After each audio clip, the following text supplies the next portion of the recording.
In the face of global panic over the coronavirus pandemic, Cuba's government has urged calm, saying stress weakens the immune system, and the communist-run country has taken fewer measures than Caribbean neighbors as it trusts the strength of its medical system. The government has suspended large cultural and sporting events, but has so far steered clear of ordering workers and students to remain at home and has kept its borders open. Cuba is renowned for its preparedness in advance of natural disasters such as epidemics, and for its medical prowess. It sends its doctors to health crises around the world, including to Ebola outbreak in West Africa in 2014 to 2016. With the world's highest ratios of physicians to population, according to the World Bank, Cuba has tens of thousands of doctors as well as medicine students going door to door to monitor local communities. Closing the centers for work and teaching create a situation of tension and stress that is known to diminish the body's immune system, the Health Ministry's epidemiology chief, Francisco Duran Garcia, said on state-run TV this week. Cuban officials have said the island's hot climate could slow propagation of the virus, and a state-run tourism agency has even promoted the island as a safe destination. Cuba has also boasted that it produces a drug that helped curb the coronavirus outbreak in China, although some experts doubted whether it was effective as a mass treatment. Cuba has the manpower, the drugs, and a proven and effective approach to face health challenges, Cuba's Foreign Ministry's General Director for U.S. Affairs Carlos Fernández de Cosio tweeted.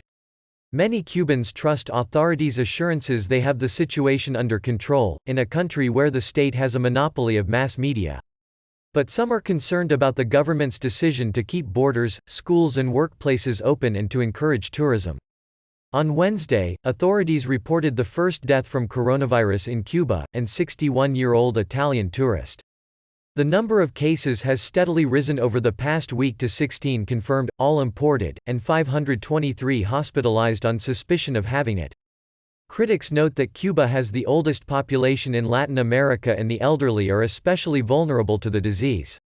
Increased internet access on the island has generated more concern as citizens have been able to evaluate other countries' approaches. They should close the borders already because cases are coming from abroad, said Luis Rodriguez, 48, who drives a Coco taxi, a three-wheeled scooter under an egg-shaped booth, in Havana. It will be difficult because we live from tourism, but health comes first. The cash-strapped nation, which received more than 4 million visitors last year, says the number of cases and lack of local transmission does not yet warrant closing borders. Instead, they are monitoring travelers at airports. Residents entering the country will have to self-quarantine for 14 days under measures due on Friday, according to Communist Party newspaper Granma.